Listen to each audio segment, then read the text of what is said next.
of all, I got one question. Tell them, homeboy. You got it better than us.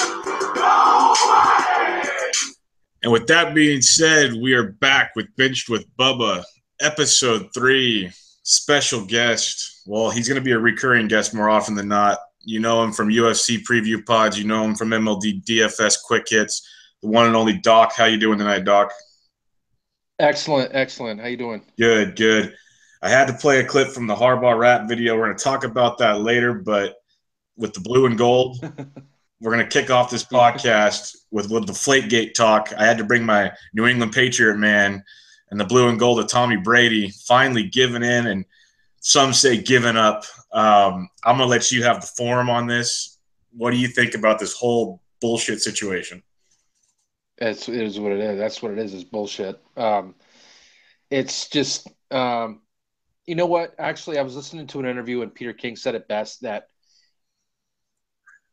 here because, well, of course, the Patriots are going to lose Brady for 4, but the commissioner just lost a lot of people, media included, Ben Affleck included, Peter King included. And Peter King said it best that he killed an ant with a sledgehammer. Mm-hmm. That's pretty much a great way to sum it up. 4 games, it should have been a game or at the most a game and maybe a $25,000 fine, but that's it. But this wasn't just Roger Goodell. This was pressure from other owners that the Patriots have been basically kind of living on the edge, bending the rules a bit. And I think they got a lot of pressure from owners to do this. And, it makes Goodell look like more of an asshole than he is. But I think he's an asshole anyway, because he just could have told the owners to fuck off. But he works for the owners. A lot of people don't realize that. So he won't be getting Kraft's vote. I'm sure about that next time around. But fuck Goodell. I'm done with it. I think the Patriots will be fine with Garoppolo. They have a lot of time to prepare. He's got tons of weapons. 2 tight end sets. They're going to be able to run the ball, hurry up offense with success. I'm not worried one bit. Yeah, no, you said it best. People forget that Goodell works for the owners. People bitch about how he makes millions of dollars every year, why there's guys getting concussions and this and that, but that's all coming out of the owners' pockets. It's he's their puppet. Basically, each owner, like Jerry Jones, has their hand up his ass saying, "This is what you're going to do now." Yep. And they've got busted for Spygate. Now it's Deflategate, and there's always a million other things. And what it comes down to, and I'm a Dolphins fan, as most people know, yeah. So I hate the Patriots. But I even thought this was bullshit. And it basically was. It made Goodell look like, and maybe he was, and he's going to deny it was the owners, of course. But he was just flexing his muscle as much as he possibly could, because this was the dumbest thing I've ever seen. When you have all these other big-time quarterbacks like Rodgers and Breeze and all these guys saying, "Oh yeah, we adjusted, we like ours at this," and even Peyton Manning, it's ridiculous. But on a different note, I agree. It's the first 4 games of the year. The second game's against the Dolphins, so there's a win. You're gonna go 2-2. At worst, 2-2. You're going to win the AFC East like normal with 11 or 12 wins. I'm really laughing at the people that are so concerned about the Patriots here, when on the bright side, it's just a typical Patriot move in theory. I almost want to think Roger or Mr. Kraft is involved in this, because he likes going from one pretty boy quarterback with nice hair to another pretty boy quarterback with nice hair.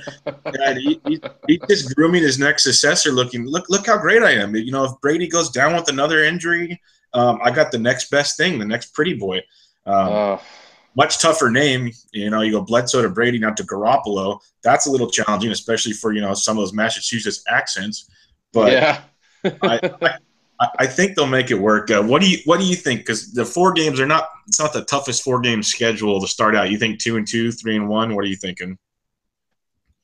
3-1. Yeah, and you still you got to be thinking at least 11, 12 wins, right? Yeah, 11, 12 wins. Yeah, I feel sorry for the Cleveland Browns come week 5. Oh God, Tom Brady. You know what though? I'm going to do it just like I did last year. I went into fantasy drafts, and I took Brady in like the 10th round. I will do it again. I will do it again because this will look worse than Pete Carroll at USC. This is going to be just 70 points after 70. It's going to be a goddamn Madden football game out there. Yep, pretty much. Oh, man. But I just had to get, the Patriots fans' opinion on that one last time. I hope it's gone. I don't want to ever – we are going to hear about it again, unfortunately, but it needs to just go away. Yeah. I'm sick of it. Yeah, one more NFL thing we'll kind of hit on before we move on. There's been some signings lately, some interesting signing. Von Miller got paid big. Arian Foster coming to my Fins. Such mixed emotions on that. What's kind of the biggest kind of off the wall kind of cool signing you're thinking of you've seen lately? Oh man, I could be a homer and just say Bennett to the Patriots, but I don't get Arian Foster with his hamstring issues. In that heat in Miami, the humidity. I don't think he'll be playing 8 games. No. He'll be lucky to play 8 games. Yep. I think Ajayi, however the fuck you say his name, he's going to be a stud this year. I think he's going to be really, really good. As far as off the wall signings, I can't really. I think every signing makes sense. Though the one that's really off the wall to me is Eric Weddle going to Baltimore. Yeah. Because they're in Ed Reed back there. And I fucking love Ed Reed, man. That guy just I remember seeing him play, and I've seen him play maybe 3 or 4 times. Guy was just he's just such a special player. And they have those scenes, those mic'd up NFL mic'd up, and Belichick, he want to do some things to Ed Reed because he just tell him every time he saw him, you're the best safety I've ever seen play and all this stuff. And seeing Eric Weddle back there is kind of weird. They needed it though. They need help. But I don't think really any signing really caught me off guard. The guard, Osemele from the Ravens to the Raiders. I thought that was an excellent signing. Great signing. I'm a Patriots fan. See, what people don't get with me and up here especially is that I'm from West Virginia originally. So I have like a soft spot in my heart for the Steelers, and most people hate the Steelers up here. I respect the organization, but I also kind of have a little soft spot for the Raiders. Like when you hear John Facenda say the autumn, I love that. But the Raiders the NFL is so much better when the Raiders are relevant, and I hope the Raiders don't go to Vegas. They stay in Oakland. The NFL is so much better when the Raiders are relevant. But, that's free agency's been pretty crazy. But Von Miller, they paid him. Good for them, but I don't – whatever. Fuck the Broncos. Hey, yeah, I don't blame you there. There's got to be a little bit of hatred going on in that place. I totally agree with you on the Raiders. They're 2 hours away from me. I have all kinds of people with tickets. I could go to a game. They're fun to watch, a little AC/DC action with Cooper and Carr. They're building something nice there. It's just a matter of – They are. It's just a matter if Little Davis has more of a brain than Big Davis, which I think he does. But that's going to be interesting. On the Foster deal, it was such mixed emotions for me because when he's on the field, they're trying – you bring in Gase, who likes to throw to the running back like Forte. Foster's a phenomenal receiving back. Problem is you have to be on the field to receive the football. It's I know it's new. That's John Maddenism right there, but you have to be on the field to catch the football. If he can, I'll take 8 games for crying out loud. But I thought of you immediately because I know how big you are on Jay Ajayi, and as my buddies around here like to say, he's got frosted tips, and frosted tips at 5 to 10 miles an hour on his 40 speed. So I want to see Ajayi in the opening with the football. Yeah. Something that came out today I wanted to bring up that was very interesting, and I saw some interesting hot takes like normal. Ray Rice basically put owners on blast today by saying, I will donate my entire 2016 salary to like domestic abuse places if you sign me on your team. So then I see people saying, oh, wow, basically, if you don't try to sign Ray Rice, you support domestic violence. And it's typical hot take nation. Where would Ray Rice go? He sat out a year. He wasn't even that good towards the end. Like, no, I think he's got too much tread on the tires, to be honest. Yeah. Ravens really ran him to death. Oh, yeah. I owned him for years, and he was a freaking 25-plus carry a game guy up the middle getting pounded. He's a small dude. I don't know. Maybe, he accepts a third down back roll, but he might be a great Patriot. You never know. Second chances, Randy Moss style. Just throwing it out there. Yeah, I don't know. We'll see. Belichick's done crazier things, so. And the last NFL thing I'm going to bring up, this came out like in the last couple hours. Mr. Hardy is working out for the Jacksonville Jaguars. I couldn't think of a better place for him to go than a piece of shit team like the Jacksonville Jaguars. What do you think of Greg Hardy? Is he even worth being in the NFL? No. I think Greg Hardy's just a piece of shit, and yeah. He's just a piece of shit. Yeah, I wouldn't want him on my team, that's for sure. No, definitely. It's a slow July sports day when Ray Rice and Greg Hardy are making headlines for the NFL. Yeah. Okay, real quick, move on to some MLB action. Took a week off from the show, so we got some stuff to backtrack on. The Home Run Derby took place this past Monday. Giancarlo Stanton, my God. They showed stats. If you took him and he faced southwest from the stadium, he hits it over the islands and into the Pacific Ocean if you line up all his home runs. Did you get to watch the Derby at all?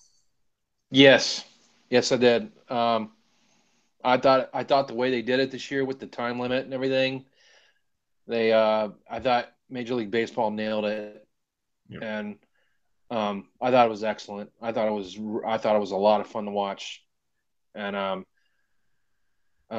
this will be the last year Berman does it, so that's a bonus. Yeah, I was about to say you get so many mixed reviews on that, but my God, I don't need 75 back-backs for every goddamn home run. Yeah, especially Giancarlo hits. Yeah, he doesn't overdo it any at all. No, he's not looking for attention, not at all, never. No. But whole nother story. Well, we know you're a Patriots fan. You're a Red Sox fan. I'll let you have a few minutes here if you want.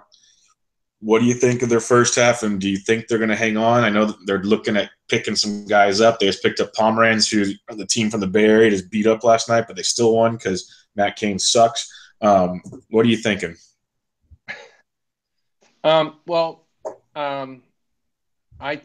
think that Pomeranz will be good when the Sox are on the road. I don't think he's made for Fenway. I don't know what the fuck Dave Dombrowski was thinking, but he just seems to ruin teams. I understand what he did in Florida, and that's great. But you look what he did in his last 3 years in Detroit, and the bullpen they had, the absolute dumpster fire of a bullpen they had, and I call it the Dave Dombrowski effect. Yeah. So, I didn't really like the Price signing too much. He's been off and on. He's been pretty good, I guess. I mean, who would have thought Stephen Wright is like their best pitcher? Is a fucking knuckleballer. Like, all right. I don't know, man. It's all a matter of who's catching lightning in the bottle at the right time. The Sox offense is great, but you got to have pitching, and I couldn't tell you, man. I honestly don't know. I mean, I got a buddy of mine who's like, he wanted to go half and half on a future on the Red Sox, and I was like, I just don't feel like doing it. I just don't think it's going to happen. I mean, they're obviously going all in on Poppy, for Poppy, but they gotta. I mean, if I don't want them trading their whole fucking farm system for a guy they're going to have for a year and a half. Yeah. So they need another arm for sure. I mean, I don't know. I'm optimistic. Let's put it that way, but I'm not. Let's just say that I am expecting the worst and hoping for the best. There you go. Hey, that's all you can do. That's all you can do, especially during. Yeah. That's all you can do, especially when it's an even year and you're already the odds are stacked against you. Yeah, like you said, the David Price thing. The numbers are ridiculous, but that's technically the era we're in. But like you look at Jared Carabas from Barstool, he sits there and he's on Price's high horse every start because everyone's bashing him. But you look at his numbers; he's actually not bad. It seems like it's just like the one game they don't score any runs is when Price is on the mound. Right. Yeah. Now, Wright. It's weird. Now, yeah, Stephen Wright. That's amazing. He's getting it done, but I'm hoping it's not an R.A. Dickey moment where it's 1 year and then he craps the bed. But the biggest thing is Big Poppy, and what his numbers are just ridiculous. And he's either back on the good. Mm-hmm. He's either back on the goods or he's got to come back. Do you think he changes his mind at all? Because he's just like, how can you stop like that? I don't know. Sometimes maybe he just kind of wants to chill with his family, I guess. I mean, I don't know. It's a grind. Oh, yeah, no doubt. About that. I mean, maybe he just went into training. Maybe he just probably went into camp and just said, you know what? When your heart's not in it anymore, but you're still talented enough to play, then great. But I think if they offered like $25 million for him to come back, and maybe offered him maybe 5% of the team, he'd come back. But I don't know. I don't know if he's going to come back or not. I'd like to see it. I think he's just a good dude. Here's what I think is going to happen. I think they offer him the $25 million and a guarantee that Pedroia pisses in the cup for him, and he'll be back. Because there's no way this guy's going to keep hitting like this. I'm just waiting for the other shoe to drop. Yeah. Crazy. It's freaking crazy. I know. He's awesome. It's nuts. He's awesome to watch. He's great for baseball. There's no doubt about that. Yeah, he is. All right. Enough baseball talk for now. Let's go to the MMA portion of the pod. We had a huge pod. Again, thanks to Dougie that joined us. He will be back in the future. Quickly, what was some of your best takeaways from UFC 200? It was built up to be this massive pay-per-view. Lots of good fights. I didn't think it was quite as good as it could have been, but it was pretty darn awesome. What was your takeaways from that? First takeaway is I sucked on almost all my predictions. So if anybody listening listened to that pod and put any money on my picks, I apologize. I will make up for it the best I can in the future. Yeah, I will put it out there. I sucked. I sucked so bad, but that was but the thing is, the UFC in Sioux Falls, I hit three dogs. That's the beauty of UFC. Like when people ask me for who are you on, I always tell them, beware. It's literally one punch, and they're all so talented. Yeah, it's like anything can happen. It's not the Patriots versus the freaking Jaguars where a 14. Right. It's a totally different animal. Yeah, I thought I liked it. I thought the undercard was pretty good. I thought the Brock Lesnar thing was a little lackluster. God, the best performance of the night was Nunez. That was awesome. She fucking wrecked it. Yeah. No, it was huge. She cashed a nice plus 210 payday for me. The Venezuelan Vixen got her done at nice plus money. Yes. It was. That's the only one I got. That's the only one I took. Hey, mom quit. It's that simple. Mom quit. Hashtag mom quit. It's that simple. Okay, well, it was fun. I think it would have been better with, a little, Shillelagh waving Conor McGregor or something, but that's coming up in a few pay-per-views. One of the big takeaways that happened before and after is you get John Jones getting busted, you get Brock Lesnar getting busted. Now It was yesterday, day before, Chad Mendez is getting a 2-year suspension. And then announced today, O'Sullivan, who's fighting on Saturday night's card, gets busted for anti-doping. What the hell is going on with these guys? Got me, but you know what? It's only going to get worse. Oh, yeah. It's only going to get worse, and people just better be prepared to see the shit is really the shit's going to hit the fan, and that really hasn't even started. I mean, John Jones, and everybody knew Lesnar was juicing. Like you heard Mark Hunt saying he was juiced to the gills, and Mendez was a shock. Yeah. I was surprised at Mendez, to be honest. Mm-hmm. So if they're gonna, I mean, you know that if Mendez is juicing, then or whatever he's on, then you know the big microchip's going to be on the alpha male camp. Oh yeah, because they're all a bunch of stout, strong looking little wrestler dudes. Yeah, so I think it's going to be. You know, I'll be honest. I'll be honest, Brian. The what was like really surprising to me, and I talked about it on a pod a while back, but like Renan Barão was like a guy I love to watch fight, and then he got popped.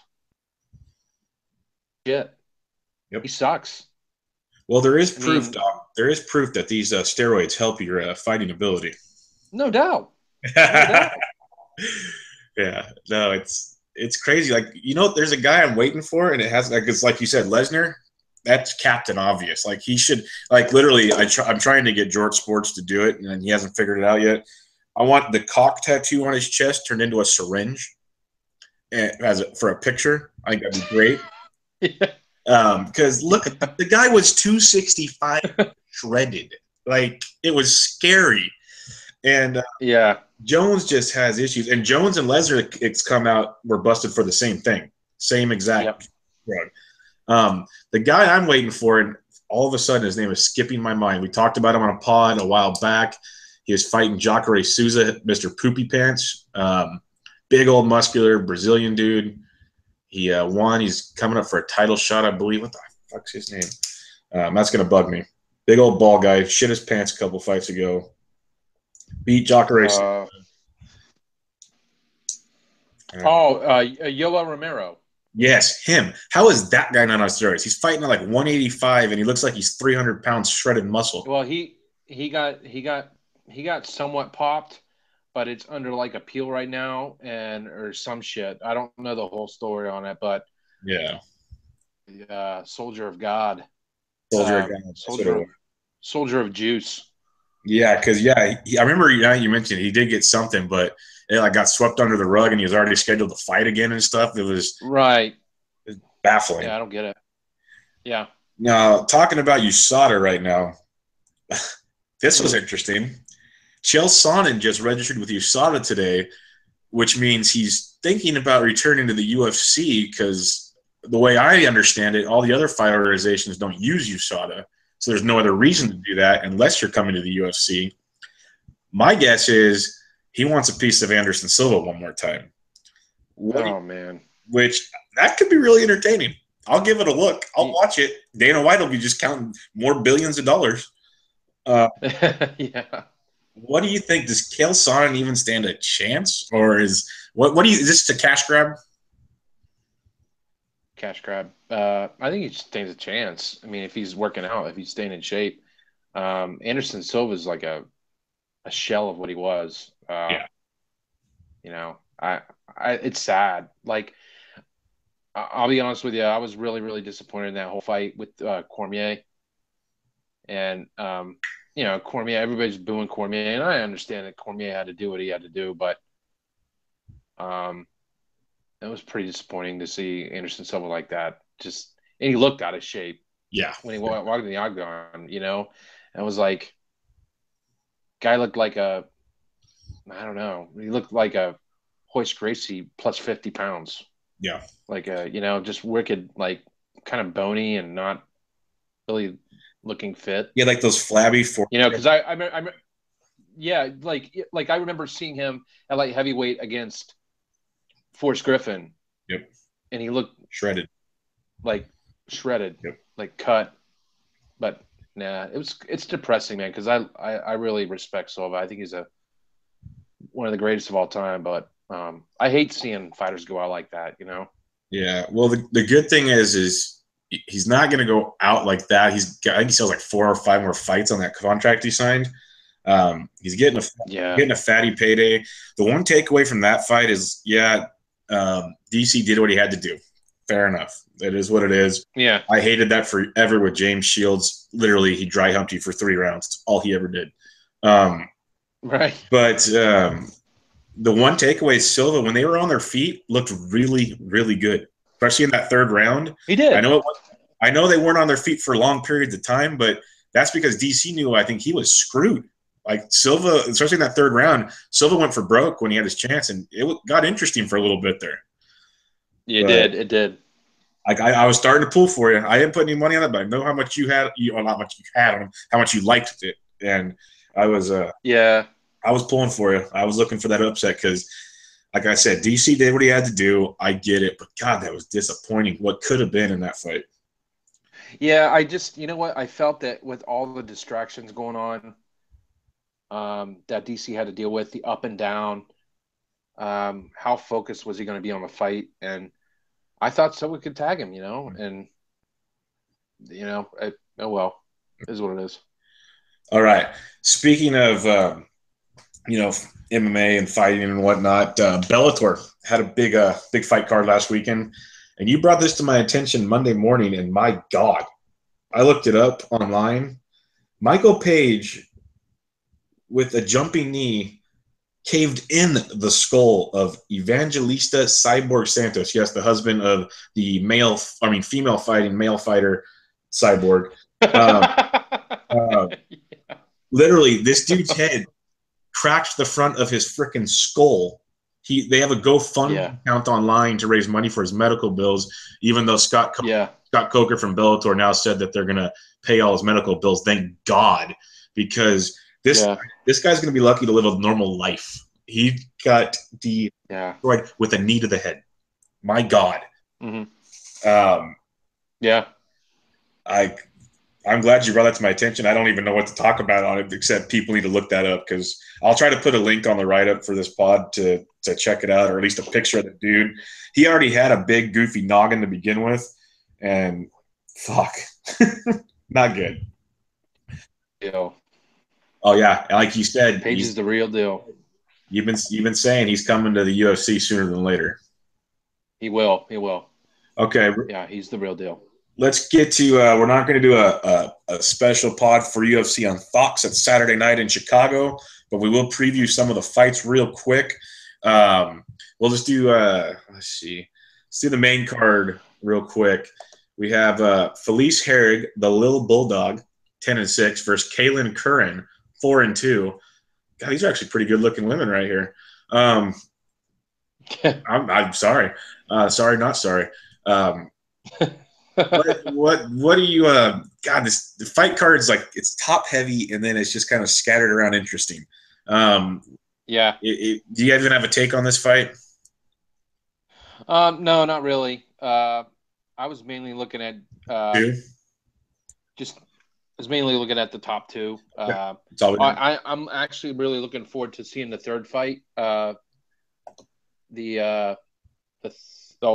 going to be the second fight on Fox. Okay, this one, Edson Barbosa versus Gilbert Melendez, outstanding striker versus outstanding, just scrappy wrestler machine.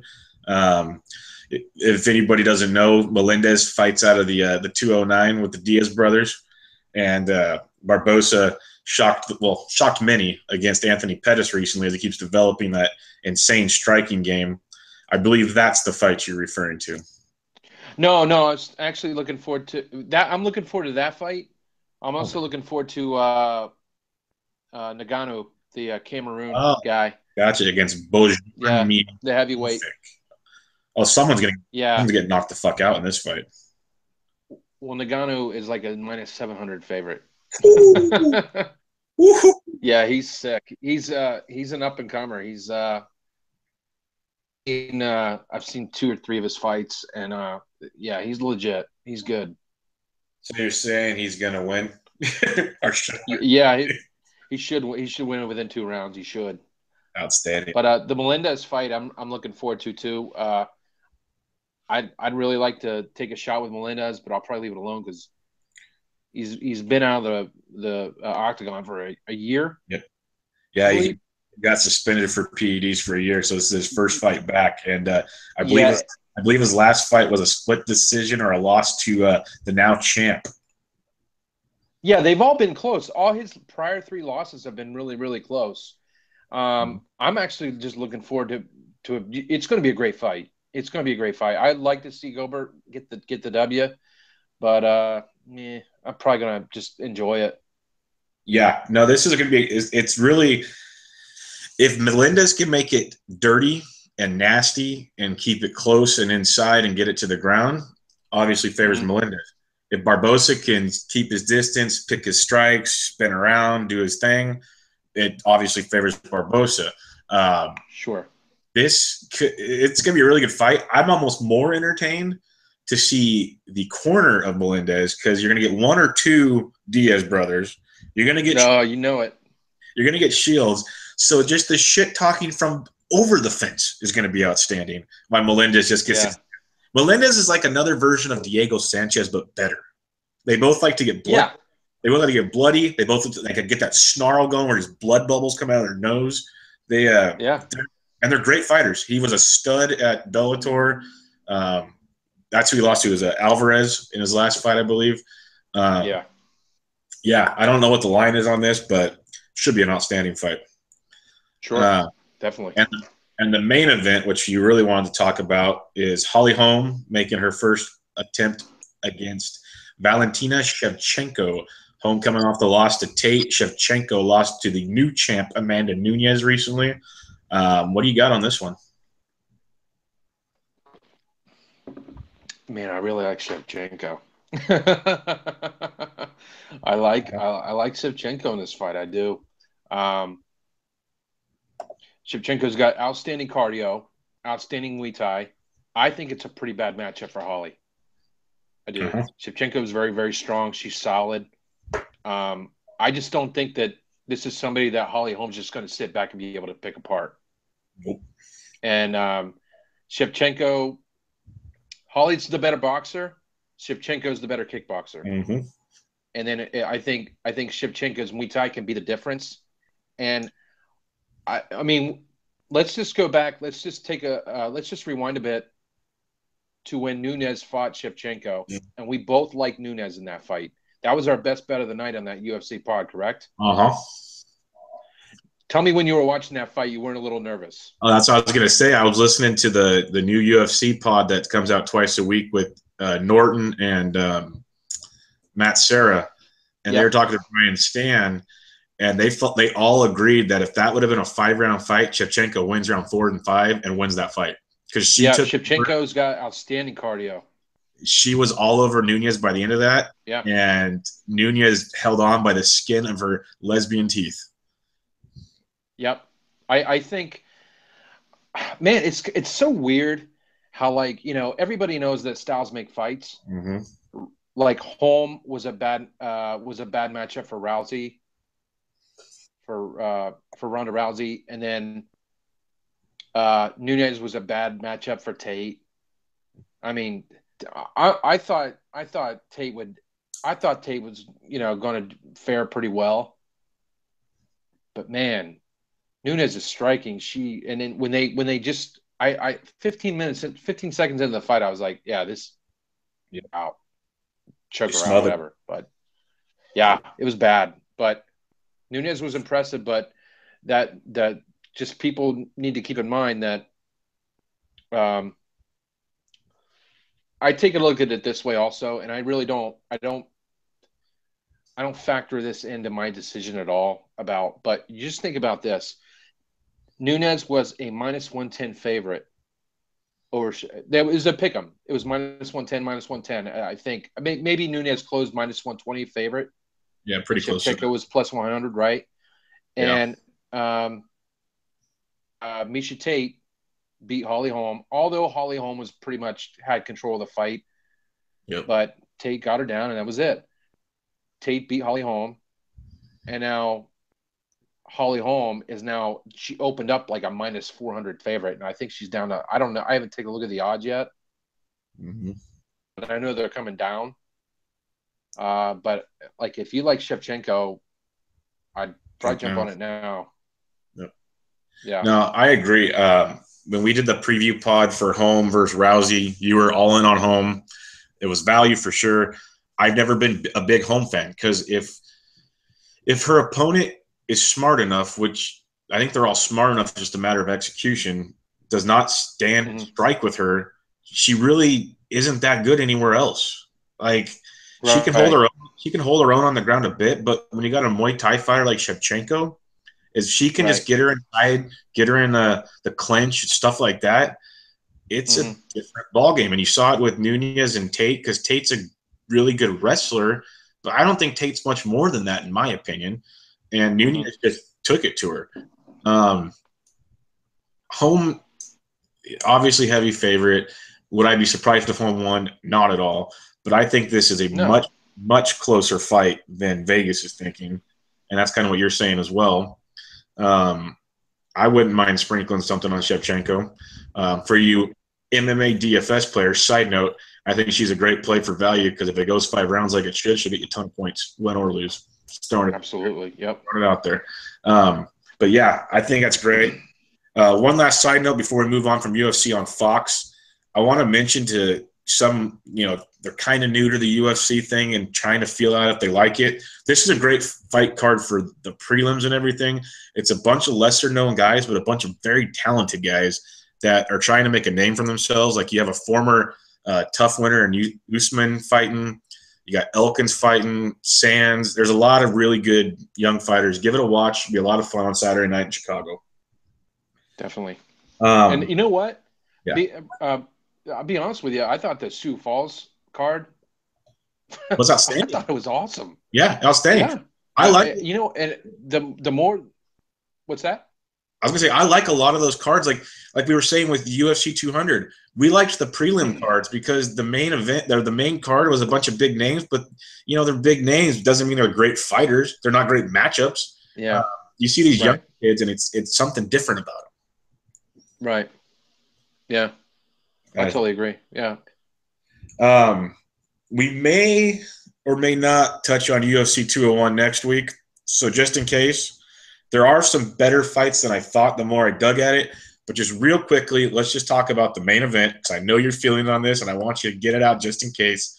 We got the champ, Robbie Ruthless Lawler, defending against Tyron, the chosen one, Woodley. I'll let you have the floor. Tyron Woodley's getting in that ass. Yeah, he's going to be hoisting the belt. I think Lawler's reign is over. Now, if Lawler gets by Tyron Woodley, he loses the belt in the next fight because Wonderboy Thompson is coming. I just take a look at the fighters that – I'll be honest. You know what about UFC 200, what was the most disappointing was Johnny Hendricks. Big time. Awful.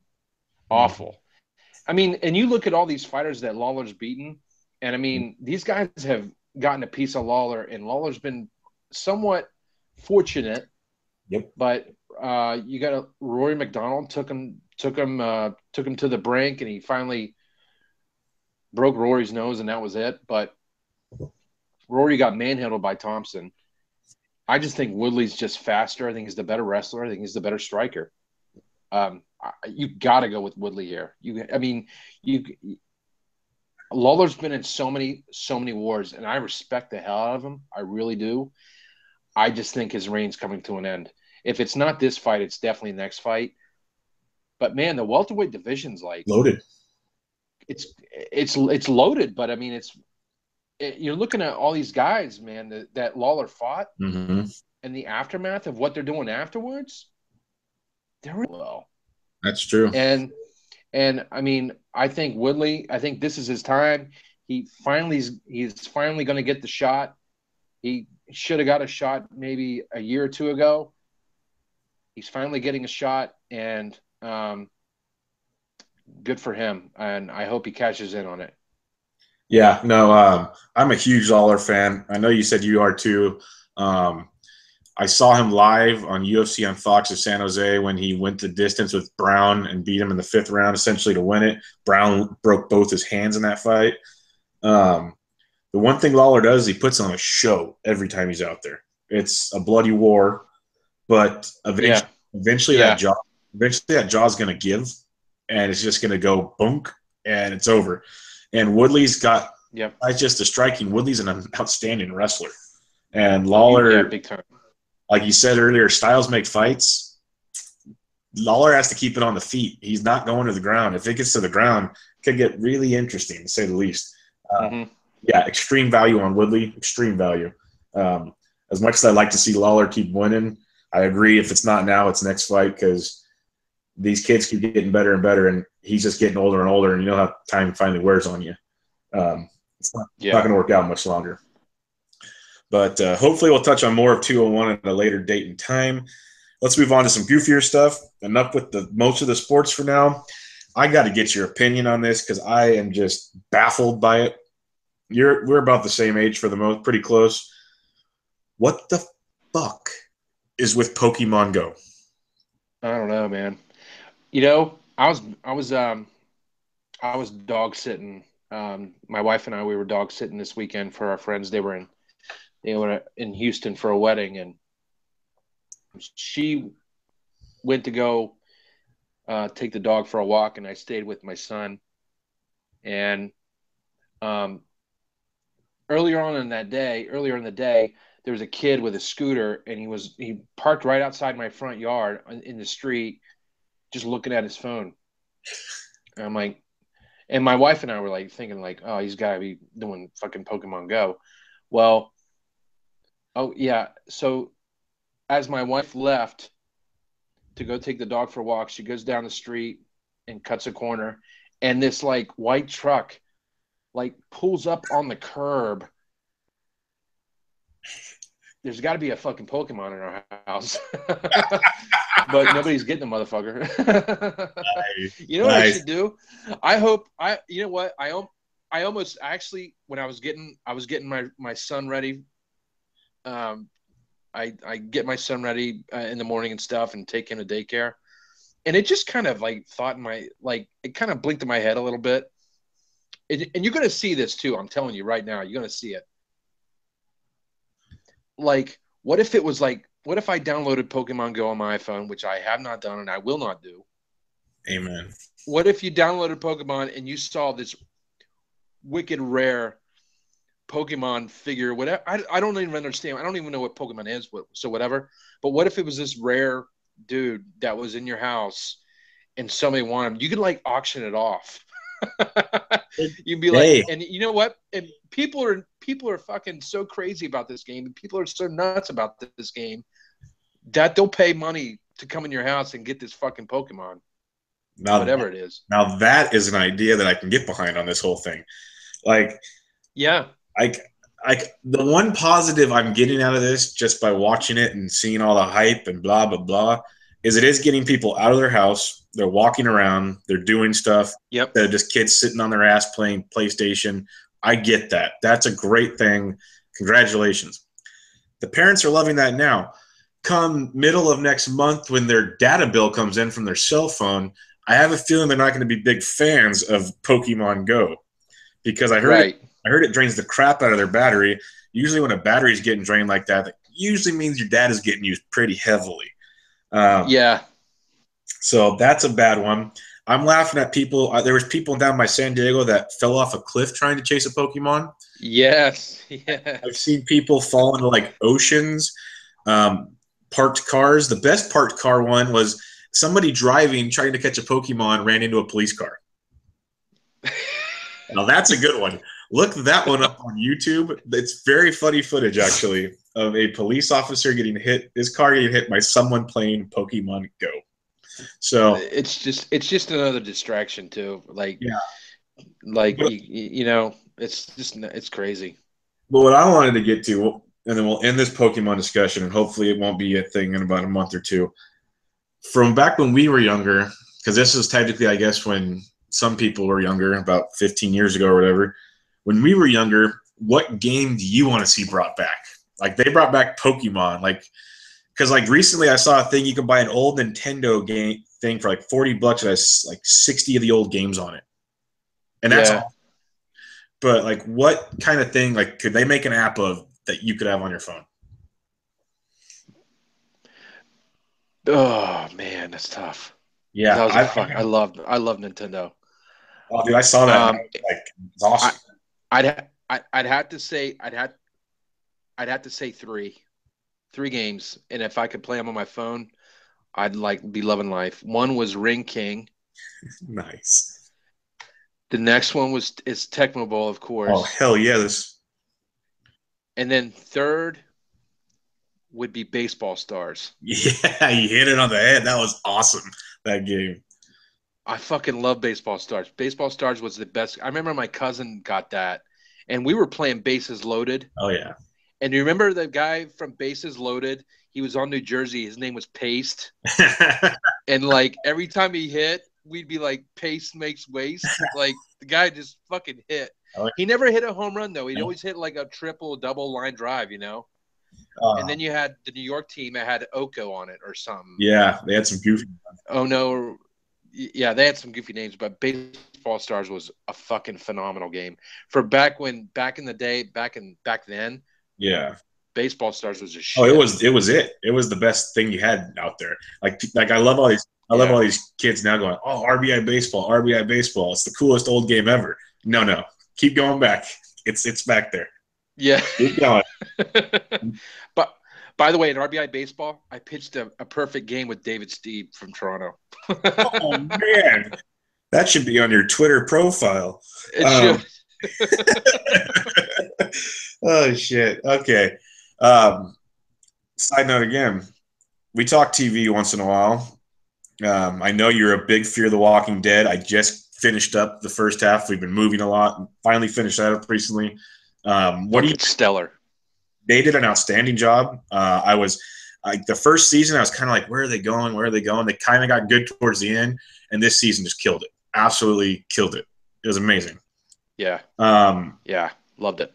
Now, like Game of Thrones just ended and some other stuff. What are you watching these days? What's like your go-to show right now? Oh man. I honestly, I haven't been watching much TV. My wife and I are so behind on Big Brother, and that's the only reality show I watch. You lucky. Yeah, it's the only reality show I watch, pretty much. Let's see. God, man, everybody's like, "Oh, you got to watch this show. You got to watch that show," and I'm like, usually my shows were like Sons of Anarchy, which is no longer airing, and that was like my favorite show of all time. And you had all the other shows, but like Game of Thrones, I don't watch. I can't get into it. It's just not me. I can't. Man. I know. Trust me, because I get to hear everybody talk about it. So I'm like, oh yeah, it must be a great show. But just not really a show I'm watching right now. I want to get into Ray Donovan really bad. Okay. Because I heard it's phenomenal. Dude, please do. I want to get into that, and my wife actually mentioned it the other day. I mean, because we didn't even start watching Walking Dead until like it was in season 4, and we watched a whole season in one weekend. I'm kind of envious of that because shows like that are so good you can binge watch the crap out of them. Dude, it was awesome. We felt like total wastes on Sunday. It was ridiculous, but it was fun. That's how it was when I was in college, and everyone kept saying 24, 24, 24. Oh, so I got 24 is awesome. It was one summer in college, and Blockbuster started that deal for like $20 a month. You could have 4 movies at a time or some shit, and they're right around the corner from our fraternity house. And so I go and get each season at a time, and I literally stay up to like 4 in the morning because every time an episode ended and the clock came on, you had to know what was coming next. So you just next episode. Oh, I loved it. Binge watching. Loved it. Oh man. But Ray Donovan, highly recommended. Last season was probably some of the best television I have ever witnessed. And this season came off to a great start. Like Breaking Bad's still my favorite show ever, but Ray Donovan. Did you watch The Sopranos at all? What's that? Were you a Sopranos fan at all? Yes. Yeah, I watch Sopranos. Ray Donovan's kind of a version of that. It's the best way I can say it. Yeah. I think it's phenomenal. There is another show I like. It's not on right now. Right now that I religiously watch are Homeland and Billions is fucking awesome. Billions is a badass show. That was a great. Like there's what's his name? Paul Giamatti is like one of my favorite actors, and a lot of people don't realize this, Brian. A lot of people don't realize this, but if anybody listening, if you haven't seen the movie Sideways, go see it. It's a great movie, but it's got Paul Giamatti in there, and a lot of people really don't know who Paul Giamatti is. He's phenomenal. But when Paul Giamatti goes up and steals money from his mother, when they're on the trip, and he looks at the picture is of him and his dad. His dad was the commissioner of baseball and the guy who banned Pete Rose for life. Outstanding. Yeah, no, Paul Giamatti is a great actor. He's one of my favorites too. That's funny. We share that one in common too. I think he's great. Yeah, he's great. Everything he does, he just kills it. It's amazing. And it was like the first episode of Billions, and trust me, this is not a spoiler alert to anybody. I was half like, wow, half creeped the fuck out. Dominatrix outfit, laying on the ground, bondaged. This guy that I'm a big boy. I don't even like looking at myself in the mirror. Here's Paul Giamatti basically in the crucifix on the ground with fucking nipple clamps on and ball gag in his mouth. That's awesome. Awesome. Yeah, that was a great show. Outstanding show. But okay, just like Game of Thrones, we can't talk about. I have to know. This came up in our Sports DGens DM the other day. Why do you not like Star Wars? The new Star Wars, Episode 7. I have to know this. Hans, all right, one. I felt first off, I felt like that was 2 hours I'm not getting back of my life. Ouch. Second of all, Solo died too soon. All right. Another thing was, all right. Who what is his name? Was it Kylo Ren? Was his name? Yeah, Han's son. Yes. All right. Yeah. By the way, I heard that guy. I don't follow him, but I heard Hayden. Yeah. Hayden. I heard he fucking spoiled it for everybody. He tweeted out that Han Solo died. Oh yeah. One of the many times I was glad I'm blocked by Faden. Yeah. So yeah, the Kylo Ren, he fucking started crying. What kind of a Sith Lord cries? Touche. Another one. When him and the general dude, right? They're like arguing, and the general guy is like challenging. He's like, "What? What are you? What are you gonna find out?" Or I don't know. They got this like little tiff. Dude, Darth Vader would have choked a bitch. He would have choked him with the Force, cranked his neck, and be like, "Who the fuck are you talking to, bitch?" And he didn't do it. He just fucking cowered like some little bitch, And then third of all, no, I'm sorry. The fifth reason why I thought it was a total waste of time was at the end when the chick just finally realizes she's a fucking Jedi or a Jedi to be. She was a Jedi in training. Let's just put it that way. Cause at the end she goes to Luke and Luke's looking like shit on that fucking island or whatever. Luke's looking all kinds of fucking ratty. He's looking like Bill Belichick at fucking age 90 with a beard. And but she's like giving Kylo Ren like a fight. Kylo Ren's been in this Jedi fucking camp. He's been a Sith or whatever for like 10 years. This bitch just got off the fucking bench and fucking giving Kylo Ren all he wants, slicing them with the fucking lightsaber and whatnot. Kylo Ren got his ass whooped in that lightsaber fight, and she's just a fucking rookie. And he's supposed to be this dark, badass Sith Lord. I thought it was a weak movie. I thought it was weak. I felt very unfulfilled. I was like, this is I'm like, this is 2 hours I'm not getting back. Why the fuck did I watch this? And then also, another one is that they were getting all getting like little smart takes, like little, like that just like the little Disney in it, like, oh, little Disney, let's make it funny. Like, Star Wars ain't supposed to be funny. It's supposed to be dark and like dramatic, not funny. Star Wars isn't funny. Hint to fucking Disney. Don't make it funny next time. I probably won't even watch. That was outstanding. I'm a huge Star Wars nerd. I love the movie. I agree with everything you just said. I took notes on all of that. I agree with all of it. That was probably one of the funniest segments of a podcast I've ever done. I just want to. Hey, listen. Hey, Fergie should make a new song called "Sith Lords Don't Cry." Oh fuck! There you go. But I want to make a comparison that you can relate to. When you say that chick just came off the bench and whipped Cairo's ass, that chick is fucking Jimmy Garoppolo. Okay, so you better start embracing that. Embrace that. We're going full circle here. Yeah, no. Hey, like when I saw Vader's helmet all crushed, that was awesome. But then again, Cairo's basically crying because he can't be his grandpa. Right. I loved it. I get it. It was cheesy and stuff, but it's wicked cheesy. It reminded me of The New Hope, and then the second one was the dark one, and then it comes back. And I'm wondering if that's where they're going with it. The cool part for a Star Wars nerd is they're making a bunch of spin-offs. So they have the new the Rogue Warrior one coming out the wintertime. Maybe that'll be better for you. I'll let you know my opinion. One of these days we'll have to get Duncan on here as well because he had some strong feelings towards this one also. We might just have to have a Star Wars podcast, get Nate on this and Duncan and you and me and just duel this thing out.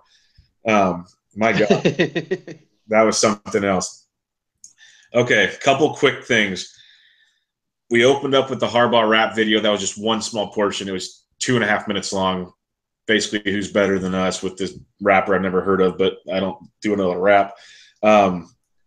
If you were a college kid or a high school kid and you saw your coach rapping, would that do it for you? No. What about Harbaugh still in his khakis but shirtless throwing passes in practice? No. I'd be creeped out if anything. He does some very odd things, but the one thing I think that him or Michigan or both did that was absolutely pure genius, and this is going to be the selling point, they were the first school, not even North Carolina, to get the Michael Jordan clothing deal. Now that's genius. Yeah, that's pretty good.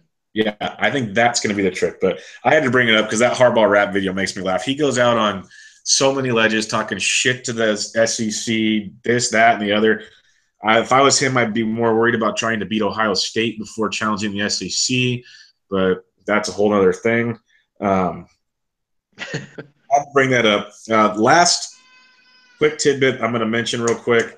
It was announced today the NBA is moving the All-Star game from Charlotte due to an anti-LGBT bill, and the NBA doesn't approve of that.